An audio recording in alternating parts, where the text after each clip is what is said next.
ఒక్క సీజన్లో కూడా రైతులకు ఇబ్బంది కాకుండా కొనుగోళ్లను సుమారు 7,000 పైచిలకు కొనుగోలు కేంద్రాల ద్వారా అద్భుతంగా కొనుగోళ్లు నిర్వహించి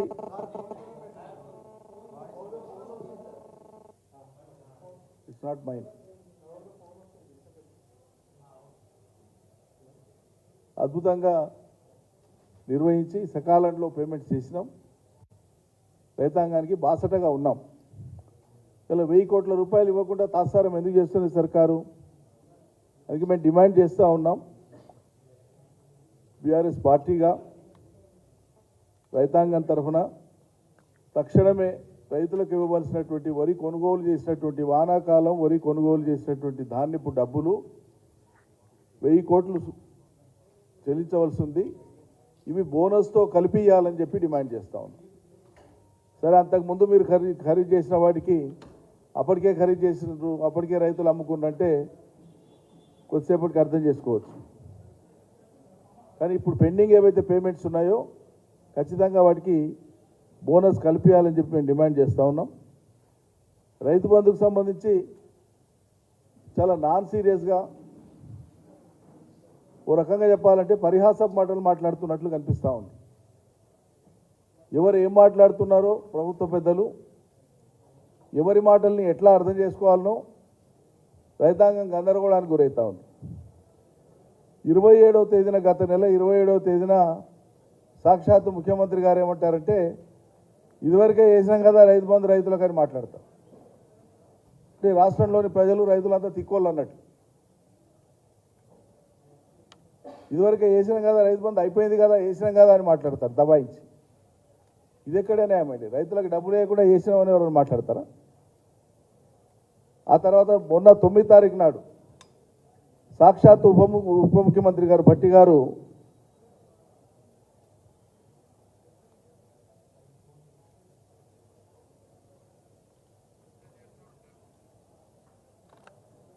మాట్లాడుతూ ఉప ముఖ్యమంత్రి గారు మాట్లాడుతూ అందరికీ వచ్చింది రైతు బంధు అన్నారు. మీడియాలో వచ్చిన మాట చెప్తున్నాను, ఆయన మాట్లాడిన మాట చెప్తున్నాను. సమాచారం లేకుండానే మాట్లాడతారా?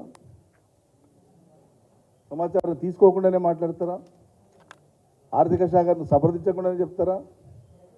వీరి ఆదేశాలు లేకుండానే, ముఖ్యమంత్రి గారి ఆర్థిక మంత్రి గారి ఆదేశాలు లేకుండానే ఆర్థిక శాఖ విడుదల చేస్తుందా? వ్యవసాయ శాఖ రైతాంగాన్ని పంపిస్తుందా?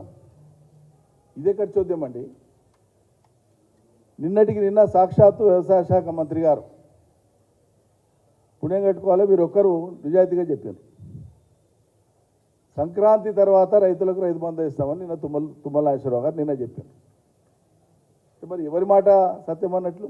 ఇప్పటిదాకా వేయలేదు కాబట్టి, 1 ఎకరా లోపు ఉండేటువంటి రైతులకు మాత్రమే వేసిండ్రు కాబట్టి, మిగతావన్నీ వేయలేదు కాబట్టి, ఇవాళ తుమ్మల గారు చెప్పింది ఒకటే వాస్తవమైన మాట. ఈ రోజుకి ఈ అంశంలో ఇంత బాధ్యత రైతాంగం ఎట్లా చెప్తారు? మరి రాష్ట్ర రైతులు డబ్బులు పడ్డాక కూడా పడలేదంటారు ఎవరన్నా? డబ్బులు వేసే ఆధారం ఉండదా? ఆన్లైన్ కాదా వేసేది? బ్యాంకుల ద్వారానే అకౌంట్లకి కదా వేసేది. ఇంత పచ్చిగా ప్రజల్ని వంచిస్తారా? వేయకుండానే వేసినామని చెప్తారా? రుణమాఫీ ఎదల్చించుకొని చెప్తే ఇప్పుడు పోయి తెచ్చుకోండి బ్యాంకులో అర్జెంటుగా 2 లక్షల రూపాయలు నేను రాగానే 9వ తారీఖు నాడు మాఫీ చేస్తా అని చెప్తే ఒక్క బ్యాంకు పైసలు ఇస్తలేదు 2 లక్షల రూపాయలు ఏ రైతు పోయినా కూడా. అటు బ్యాంకులలో రాక మీ మాట నమ్ముకొని మళ్ళీ రైతాంగం వడ్డీ వ్యాపారులతోనికి బాట కట్టాల్సిన దుస్థితి ఏర్పడతా ఉంది. ఎందుకు ఈ రకంగా ఉద్దేశపూర్వకంగా పక్కదారి పట్టేయాలి రైతుల్ని? ఎందుకు ఆశలు కల్పించాలి? ఎందుకు వాళ్ళకు భ్రమలు కల్పించాలి? ఆనాడే చెప్పినాం మేము, స్వార్థమైన రాజకీయం కోసము ఆచరణ సాధ్యం కానటువంటి హామీలు ఇవ్వడం ద్వారా ప్రజల్ని భవిష్యత్తులో మీరు వంచిస్తారు, ఇది సాధ్యం కాదు అని చెప్పినాం. ముమ్మాటికి అవుతుందని చెప్పినారు. ఒక్కరికి రాష్ట్రంలో ఇవాళ రుణమాఫీ చేయలేము. 9వ తారీఖు పోయిన నెల 9వ తారీఖు నాడు చేస్తామన్నది నెల రోజులు గడిచిపోయింది. ఒక్క రైతుకు రుణమాఫీ చేయలేదు. ఒక్కటంటే ఒక రైతుకు చేస్తే రాష్ట్రంలో ఏదైనా రైతుకు రుణమాఫీ 2 లక్షలు చేసినట్లుంటే ఆధారం చూపమనండి రేపే. అదేవిధంగా మేము ప్రభుత్వం నుంచి స్పష్టత కోరుతున్నాం. ఇరిగేషన్ శాఖ నుంచి కానీ మొత్తం రాష్ట్ర ప్రభుత్వం నుంచి కానీ కృష్ణాలో నీళ్లు లేవు. కృష్ణా బేసిన్లో సదరన్ తెలంగాణలో పోయినసారి వర్షపాతం తక్కువ నమోదైన సంగతి అందరికీ తెలుసు. రైతులు కూడా అర్థం చేసుకున్నారు. అందుకే వాళ్ళకి నచ్చిన పంటలు భూగర్భ జలాల మీద ఆధారపడి చెరువులు కుంటల కింద అందుబాటులో ఉన్న మేరకే వాళ్ళు పంటలు వేసుకుంటున్నారు. కానీ గోదావరి బేసిన్లో ఉండేటువంటి జిల్లాల్లో మాత్రం కాళేశ్వరం నీళ్ళ ద్వారా ఆల్రెడీ ఇప్పుడు రిజర్వాయర్స్లో నీళ్లు ఉన్నాయి. అది మిడ్మానేర్ కావచ్చు, రంగనాయక సాగర్ కావచ్చు, మల్లన సాగర్ కావచ్చు, కొండపోచమ్మ కావచ్చు. ఈ గోదావరి బేసిన్లో ఉండేటువంటి ఈ రిజర్వాయర్స్లో ఆల్రెడీ కాళేశ్వరం నుంచి లిఫ్ట్ చేసినటువంటి నీళ్లు అందుబాటులో ఉన్నాయి. వానాకాలం పంటలకు ఇయ్యంగా కూడా ఈసారి యాసంగి సీజన్కు సరిపోయే మందం నీళ్లు ఉన్నాయి. రాష్ట్ర ప్రభుత్వం ఈ యాసంగికి గోదావరి బేసిన్లో ఉండేటువంటి ఆయా జిల్లాల రైతాంగానికి సాగునీళ్ళు ఇస్తుందా ఇవ్వదా స్పష్టం చేయాలి. రైతులకి అందరూ కూడా పరచొద్దు. రైతులు ఇదివరకే నార్లు పోసుకొని ఉన్నారు, నీళ్లు ఉన్నాయి కదా అని. కాబట్టి తక్షణమే స్పష్టత ఇవ్వాలి రాష్ట్ర ప్రభుత్వం. నీళ్లు లేవని కాదు, నీళ్లు ఉన్నాయి, రిజర్వాయర్లలో ఇప్పుడు ఉన్నాయి. ఇదేం దాచిపెట్టే అంశం కాదు కదా. లేని నీళ్ళని మేము ఉన్నాయని చెప్పలేం కదా. ఏమందం ఉన్నాయో ఒక్కో రిజర్వాయర్లో ఇంపౌండింగ్ కెపాసిటీ ఎంత, ఇప్పుడు స్టోరేజ్ ఎంత ఉందని తెలుస్తుంది కదా. ఆడపోతే ఫిజికల్గా పోతే ఎవరైనా డిస్ప్యూట్ చేయదలుచుకుంటే. కాబట్టి గోదావరి జలాలను ఈ యాసంగికి ఇచ్చేటువంటి విషయంలో రాష్ట్ర ప్రభుత్వం తక్షణమే రైతాంగానికి స్పష్టతను ఇవ్వాలి. అదేవిధంగా మేము ముందుగానే హెచ్చరిస్తున్నాము. రేపు యాసంగి పంట వచ్చే నాటికి ఒక్కవరే కాదు, అన్ని పంటలు వచ్చే నాటికి అన్ని పంటల విషయంలో కూడా వీళ్ళు ఇంటర్వెన్షన్ గురించి ప్రస్తావించారు వాళ్ళ హామీలలో. కాబట్టి రేపు యాసంగి పంట హార్వెస్ట్ అయ్యి వచ్చే నాటికి పార్లమెంట్ ఎన్నికలకు సంబంధించినటువంటి కోడ్ ఉంటుంది అనేటువంటిది మళ్ళా తప్పించుకోజాలరు. మీరు తప్పించుకునే ప్రయత్నాలు చేయకుండా ముందస్తుగానే యాసంగికి ఇచ్చేటువంటి సన్నద్ధతను ఇది ఇప్పుడే ప్రకటించండి. వాళ్ళకి టైంకు మేము అనుకుంటాం కానీ కోడ్ వచ్చింది కదా అనే మాట మళ్ళా తీసుకురావద్దు. కాబట్టి యాసంగి పంటలు వచ్చే నాటికి రేపు ఉత్పన్నమైనటువంటి పరిస్థితి దృష్టిలో పెట్టుకొని మీరు ఇదివరకు ఎన్నికల హామీ ఇచ్చినటువంటి విధంగా రైతాంగానికి యాసంగి పంటలకు అన్వయించాల్సినటువంటి బెనిఫిట్ మీరు తప్పకుండా అమలు చేయడానికే సన్నద్ధం కావాలని మేము ముందస్తుగానే హెచ్చరిస్తున్నాము. ముందస్తుగానే ప్రభుత్వాన్ని అప్రమత్తం చేస్తున్నాము. దీంతోపాటు ఇలా భారతదేశంలో వరంగల్ ఎన్మాముల, ఖమ్మం మిర్చి ఈ 2 యార్డ్స్ కూడా భారతదేశంలో చాలా ఫేమస్. ప్రపంచవ్యాప్తంగా కూడా మన మిర్చి అత్యద్భుతమైనటువంటి డిమాండ్ ఉంది, క్వాలిటీ ఉంది, నాణ్యత ప్రమాణాల దృష్ట్యా. పోయిన సంవత్సరం సుమారు 40,000, కొంతమంది రైతులకు 46,000 దాకా కూడా క్వింటాల్కు మిర్చి ధర వచ్చింది. కొన్ని వెరైటీస్లో అద్భుతమైన ధర వచ్చింది. దాన్ని చూసి ఈసారి ఓ 40,000-50,000 ఎకరాలు అదనంగా పెట్టిండ్రు పోయినసారి కంటే కూడా మిర్చి. మళ్ళీ అలా వరంగల్లో కానీ ఖమ్మంలో కానీ మిర్చి యార్డులలో ధర పడిపోయింది. దాన్ని రెగ్యులేట్ చేసేటువంటి విషయంలో రాష్ట్ర ప్రభుత్వం చర్యలు తీసుకోవాలి. ఇప్పటిదాకా మిర్చి యార్డులకు ప్రభుత్వ పెద్దలు ఎవరు పోయినట్లేదు. అక్కడ తక్షణమే ధరలు పడిపోకుండా పోయినసారి వచ్చినటువంటి ధరలు కల్పించేటువంటి విధంగా చర్యలు తీసుకోవాలని చెప్పి మేము కోరుతా ఉన్నాం. నేను గతంలో కేసీఆర్ ప్రభుత్వంలో వ్యవసాయ మంత్రిగా, మార్కెటింగ్ మంత్రిగా ఉన్న సమయంలోనే ముందస్తుగానే కాటన్ విషయంలో కానీ, మిర్చి విషయంలో కానీ, మక్కల విషయంలో కానీ, ప్రతి పంట విషయంలో ముందస్తు ప్రణాళికతో వ్యవహరించి రైతాంగానికి ఎక్కడ ఇబ్బంది కాకుండా రైతులు కోరే కంటే ముందే గవర్నమెంట్ ఇంటర్ఫేర్ అయ్యేది. మార్కెట్లో ధర తక్కువ పోతుందంటే ఇమీడియట్గా ఇంటర్ఫేర్ అయ్యి మక్కలు కొన్నాం. ఆన్ డిమాండ్ మిర్చి పోయేటట్లుగా ట్రేడర్ల నుంచి కానీ ఇతరుల నుంచి కానీ రైతాంగానికి ఇబ్బందులు కలగకుండా మార్కెట్ను రెగ్యులేట్ చేసినాం, ఆన్లైన్ రెగ్యులేట్ చేసినాం, ఎక్కడ ఎక్స్ప్లాయిటేషన్ లేకుండా చేసినాం. కాబట్టి తక్షణం వరంగల్, ఖమ్మం మిర్చి యార్డులలో జరిగేటువంటి మిర్చి క్రయ విక్రయాలకు సంబంధించి రెగ్యులేట్ చేయాలి, రైతాంగానికి ఇబ్బంది కాకుండా, రెండు ధర పడిపోకుండా గవర్నమెంట్ ఇంటర్ఫేర్ కావాలి, ప్రభుత్వ పెద్దలు పట్టించుకొని ఆ యార్డులకు పోవాలని చెప్పి మేము డిమాండ్ చేస్తూ ఉన్నాం.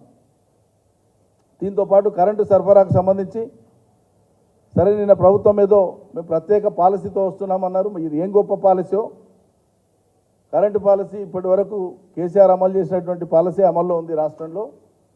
రైతాంగానికి, పరిశ్రమలకు, గృహ అవసరాలకు, పారిశ్రామిక అవసరాలకు, వర్తక వ్యాపార అవసరాలకు 24 గంటల కరెంటు సరఫరా నడుస్తూ ఉంది. అందులో రైతాంగానికి ఇచ్చేటువంటి కరెంటు ఉచితంగా ఇస్తూ ఉన్నాం. కాబట్టి ఇది రైతాంగానికి ఎప్పటిలాగా ఉచిత కరెంటు కొనసాగుతుందని చెప్తున్నారు. కానీ నిర్దిష్ట వ్యవధి 24 గంటలు అనేది ఒక్కడి నుంచి మనం మాట్లాడుకుంటున్నామో 24 గంటలకు ఈ ప్రభుత్వం కట్టుబడి లేదు. మాటల్లో ఉంది కానీ చేతల్లో రాష్ట్రంలోని చాలా ప్రాంతాలలో 16-17 గంటలు మాత్రమే ఉంటా ఉంది.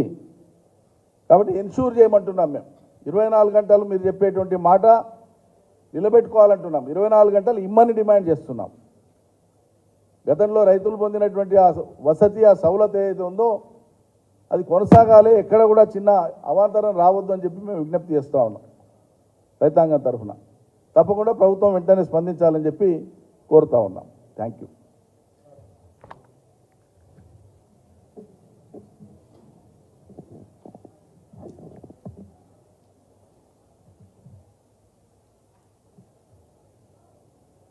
మీడియా సోదరులకు నమస్కారం.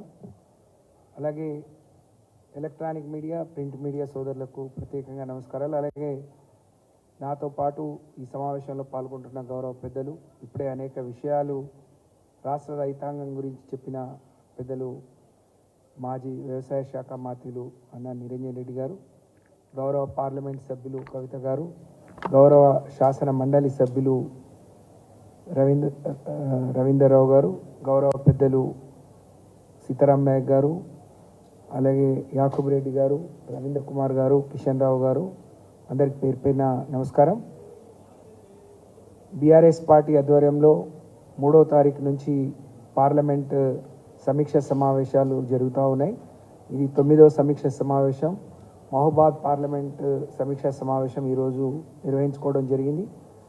మహబూబాద్ పార్లమెంట్లోని 7 అసెంబ్లీ నియోజకవర్గాలతో పాటు రాష్ట్రంలో గౌరవ మాజీ ముఖ్యమంత్రి వర్యులు, బీఆర్ఎస్ పార్టీ అధినేత కల్వకుంట్ల చంద్రశేఖరరావు గారు ఎవరినైతే ముఖ్యులు ఒక స్టీరింగ్ కమిటీ వేశారో, గౌరవ వర్కింగ్ ప్రెసిడెంట్ కేటీఆర్ గారు, గౌరవ పెద్దలు పోచారం శ్రీనివాస్ రెడ్డి గారు, గౌరవ పెద్దలు హరీష్ రావు గారు, గౌరవ పెద్దలు కడియం శ్రీహరి గారు, గౌరవ పెద్దలు నిరంజన్ రెడ్డి గారు, ప్రశాంత్ రెడ్డి గారు, మధుసూదనాచారి గారు, అలాగే పార్లమెంట్ పరిధిలోని గౌరవ ప్రజాప్రతినిధులు, బీఆర్ఎస్ నాయకులు ఇందులో పాల్గొనడం జరిగింది.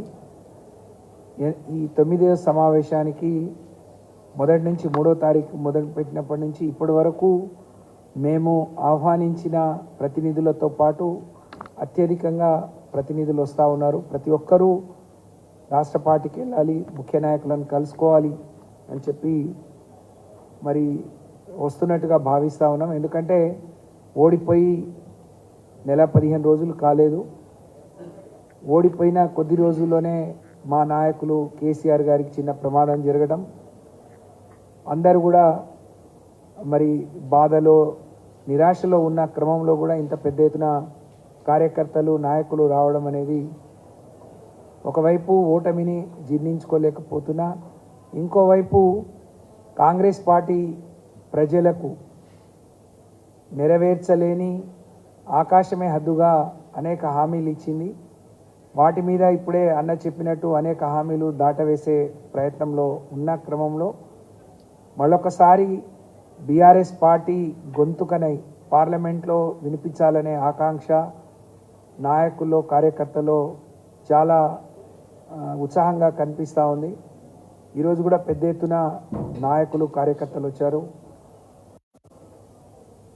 పార్టీ పటిష్టమైన నిర్మాణం చేపట్టాలని, భవిష్యత్తులో బీఆర్ఎస్ పార్టీ నాయకులను ఏ విధంగా కాపాడుకోవాలి, కాంగ్రెస్ పార్టీ ఇచ్చిన హామీల నుంచి వెనక్కిపోతే ఏ విధంగా ఎదుర్కోవాలి, ఏ విధంగా ప్రజల పక్షాన ప్రజల గొంతుకనై ఏ విధంగా పోరాటం చేయాలి అని చెప్పి అనేక విషయాల మీద కార్యకర్తల నాయకుల సలహాలు సూచనలు కూడా పార్టీకి ఇవ్వడం జరిగింది.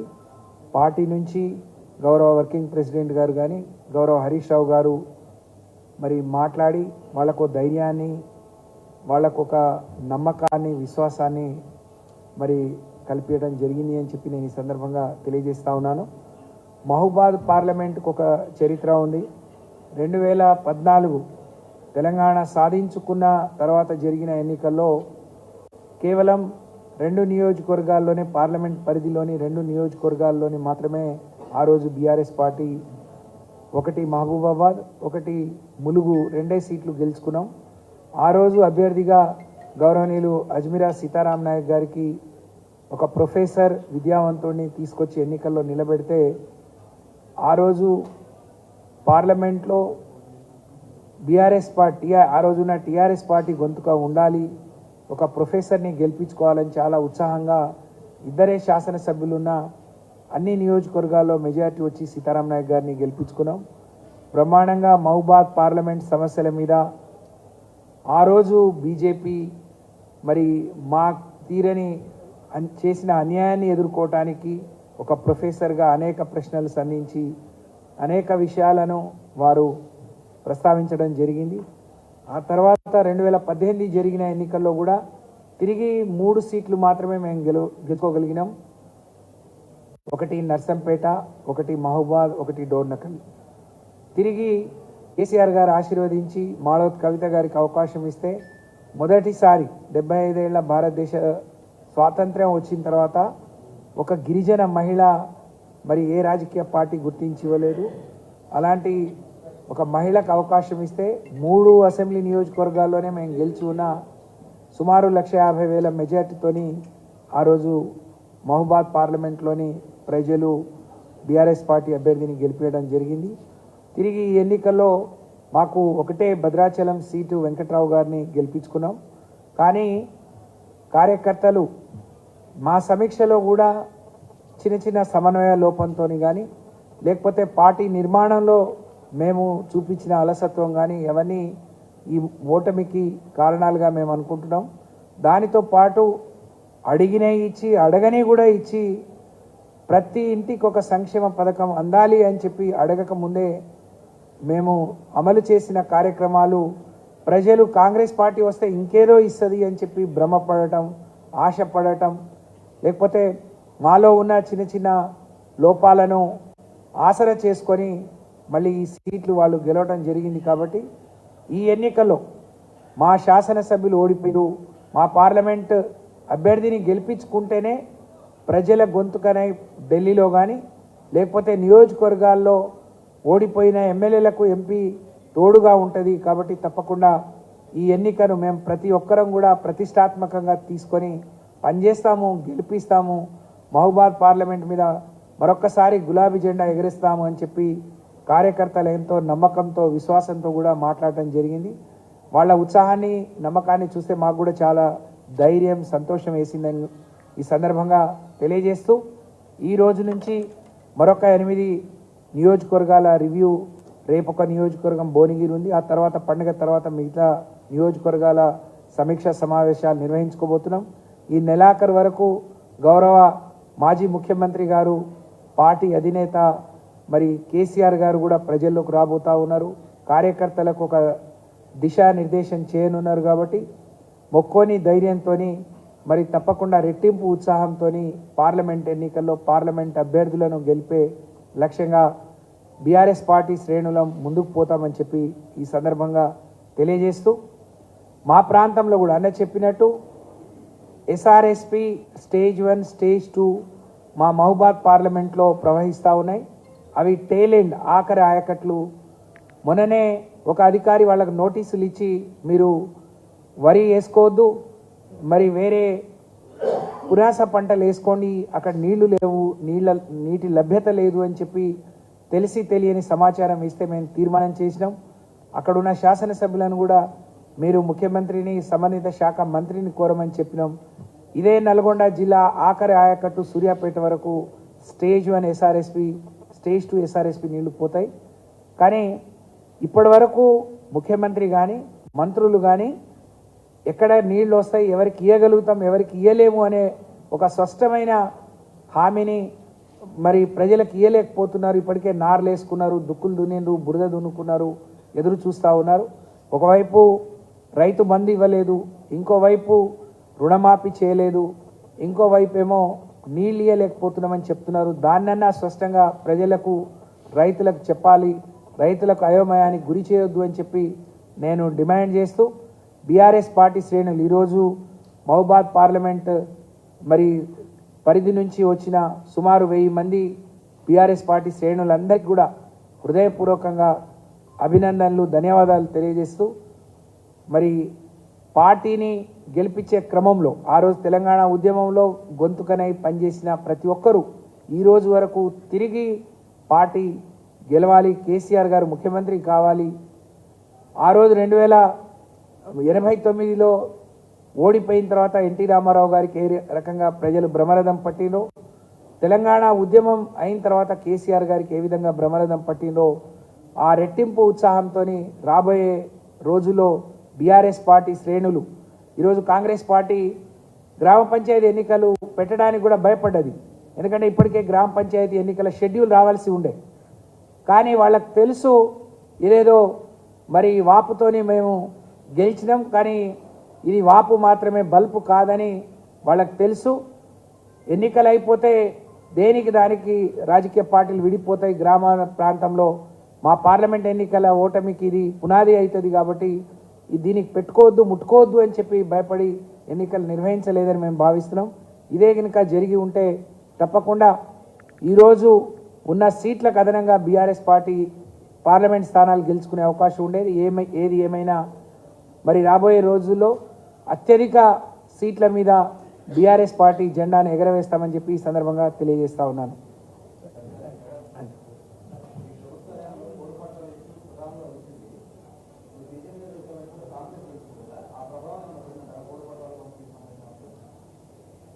కాంగ్రెస్ ప్రభుత్వం అధికారంలో ఉన్నప్పుడు ఆ రోజు కేంద్ర ప్రభుత్వం 2006లో ఈ చట్టాన్ని తీసుకొచ్చింది.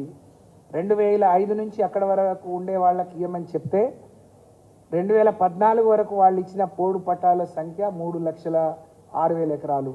కేసీఆర్ గారు సబ్ కమిటీ వేసి మొత్తం క్షుణ్ణంగా పరిశీలించిన తర్వాత ఒకే రోజు ఇచ్చిన పోడు పట్టాల సంఖ్య 4,09,000 ఎకరాలు. అంటే వాళ్ళకంటే 1,03,000 ఎకరాలు అదనంగా ఇచ్చాం. అందులో మా పార్లమెంట్ పరిధిలోనే 2 లక్షల పైగా ఎకరాలకు మేము ఇచ్చి ఉన్నాం. అంటే ఇదే నేను ఇందాక చెప్పినట్టు చిన్న చిన్న సమన్వయ లోపాలు, లేకపోతే ఇంతకంటే ఇంకేదో చెప్తారు అని అంటే అలవి కాని హామీలు, ఆకాశమే హద్దుగా మరి హామీలు ఇచ్చిండ్రు. కాబట్టి నిజంగా అక్కడ కూడా ఏమైనా ఇస్తారేమో అని 10 సంవత్సరాలు వాళ్ళకి అవకాశం ఇచ్చినా ఒక్కసారి ఇద్దామని మరి కొన్ని ప్రాంతాల్లో అమాయక ప్రజల్ని వాళ్ళు ఎక్కువ మభ్యపెట్టగలిగినారు. అందుకనే హైదరాబాద్ కంటే గ్రామీణ ప్రాంతాల ఫలితాలు వేరుగా ఉన్నట్టు మేము భావిస్తూ ఉన్నాం. కాబట్టి ఇప్పటికే రియలైజ్ అవుతున్నారు తప్పు జరిగింది. ఎవరికి వాళ్ళు చిన్న చిన్న లోపాల వల్ల మా అభ్యర్థులు ఓడిపోతారు కావచ్చు, కానీ కేసీఆర్ ముఖ్యమంత్రి అవుతాడు, మా పథకాలు కొనసాగుతాయి అని ఆశపడ్డారు. అది జరగలేదు. కాబట్టి తప్పకుండా రియలైజ్ అయ్యారు. ఆ ప్రభావం మేము ఇచ్చిన ఫలితం తప్పకుండా ఈ పార్లమెంట్ ఎన్నికల్లో కనిపిస్తాం.